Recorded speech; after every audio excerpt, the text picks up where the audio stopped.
the sketches start to show the urbanisation of Abu Dhabi, and this is taken from a photograph of 1978, where we can start to see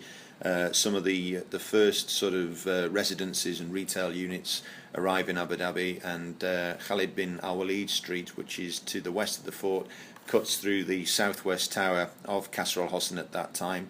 And then the changes post 1966, that the building then no longer becomes the royal residences because of the urbanisation of Abu Dhabi, and the views of these mid to high rise buildings have down into the courtyards of Qasr al-Hosn, making them no longer as private as they once were. So that then there's a departure from Qasr al-Hosn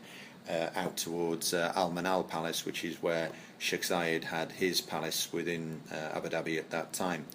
And then as we move on, where the grid pattern starts to see two changes in geometry, very important changes, which are geometries of pre-oil Abu Dhabi, the Qibla orientation, and then this orthogonal geometry, which is the Abu Dhabi geometry of the post-oil era. And one of the main stay buildings that we have on the site is the Cultural Foundation building, which really does conform to that, and on a site designated by Sheikh Zayed and Makhluf back in 1976 for a site that should be a celebration of Emirati heritage and culture. We see these two main buildings on the site, the Cultural Foundation building and Qasr al-Hosn.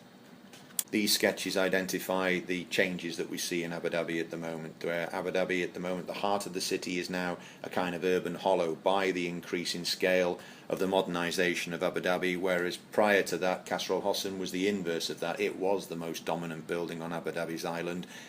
with other buildings referencing its significance, such as the Al Taiba Mosque, with its minaret picking up on the northeastern tower of Qasr al-Hosn, which may have been a structure prior to the Al Taiba Mosque as being used for the call to prayer.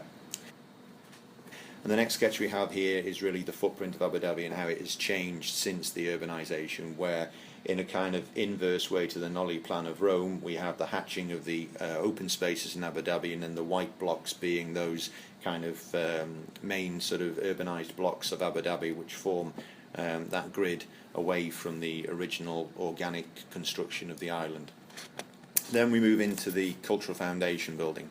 and these sketches here sort of identify the architect's collaborative tripartite planning of the Cultural Foundation building, which very clearly identify a theatre, an exhibition space and a library, with two veneers on either side of the building to its north and south elevation, which provide a depth to the facade and a route through the building, and quite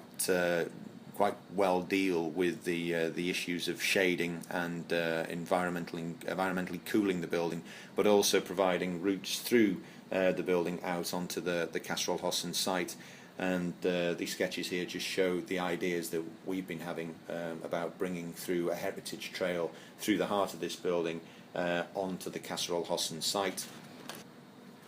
That could work by changing some of the facades of the building to allow people to access straight into the heart of the building from the fountain courtyard outside. But if that area is being used for exhibitions, then the secondary routes, which are at the moment the primary routes of the building, could be used. And then maybe looking at how this building could then be reintegrated into the Qasr al-Hosn festival site, so that the the north side of the building has maybe a reproduction of some of the colonnades to one side to provide or to accentuate these routes through the building, and that the show tent is then placed on a piazza at the back, or a plaza at the back, which is all on the post-oil grid of Abu Dhabi, or maybe then using the roof of the building as a roof garden with a shading structure over the top of it that makes this connection over Airport Road by a bridge, so people enter onto Qasr al-Hosn site through the roof of the Cultural Foundation building, and then use either a ramp or a lift to drop down and descend into the space, so that it provides a little bit of softness to what at the moment is quite a hard concrete in situ cast veneer to the building. It has this sort of soft planted shading structure with maybe some of the fabric of the Qasr al-Hosn centre, the willow wicker that we have there, which takes on board the Arish weave, providing that sort of connection between the old and the new in that one building. And these series of sketches show the changes in the evolution of Abu Dhabi from being the sort of 6-7 stories to the 8-9 in the 1970s, then up to the 15 to 20 stories in the 80s, and the arrival of duplexes in the 1990s, and the celebration of those changes within the facades and the way in which the buildings can be read architecturally, so that we almost get this kind of Darwin-esque evolution of man, but in the architecture we can see the 60s, the 70s, the 80s, the 90s, all generally starting to creep up in size and height to where we are today, where we start to see buildings such as Central Market Tower and the Landmark Tower around Qasr Al Hosn in the downtown area of Abu Dhabi. But initially, these smaller buildings, the 8 to 9, 10 stories, were meant to deal with the size of the city blocks, so we didn't have parking issues, because the space around the building was relative to the size and the amount of accommodation that there would be in each block. So when these blocks start to then go up to 15 to 20 story is when we start to see the need for basement car parking underneath these blocks, which obviously with a very high water table in Abu Dhabi means that we have to start piling down and creating dewatering engineering exercises to allow 2 to 3 stories of basement car parking underneath each of these blocks. So for what we've gone up, we almost have to go down to the same sort of relative response. Rather than us tearing down all these buildings, which do provide us with a positioning statement of how far progress has been made in such a short period of time, why don't we keep them and try and find an adaptive reuse for them? So this is taking a typical Abu Dhabi's building, a 1980s building, and rather than demolishing it, looking at the way in which it can be adaptively reused, and this is looking at it as being a kind of vertical park in the city. So the ground floor remains the same to animate the street, and it could be either a cafe or it could be a gym or it could be retail of some description, but the mezzanine levels being used as long as the grid would allow or the structure would allow for car parking. So instead of going down underground or clearing up some of the streets around it, the parking is actually on this mezzanine level. And then by removing selectively some of the floors to create double height, triple height spaces, greening up the building to provide a vertical park, so using the staircases as a way to get up from level to level, and using the columns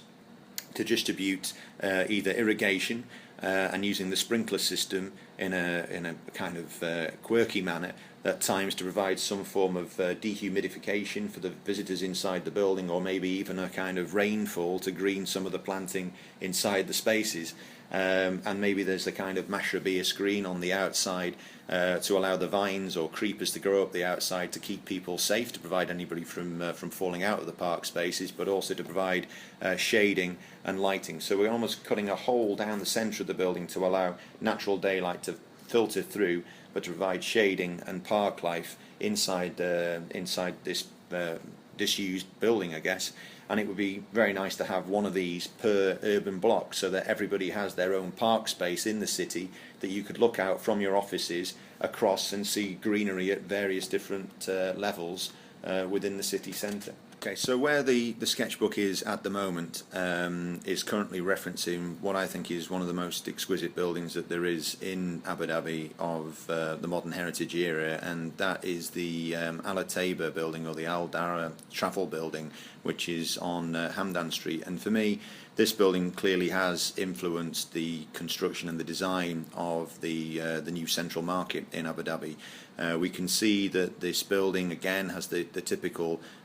base and mezzanine levels which address the street, and then above that we have the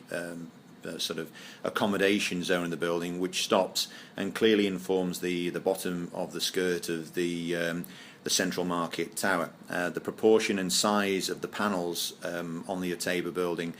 clearly reference the same proportion and panels of the mashrabiyah screens that are on the Central Market building, and it really does harmonise in context that sort of juxtaposition between old and new Abu Dhabi. And the Lord Foster building really has made a superstar out of this piece of modern heritage in Abu Dhabi.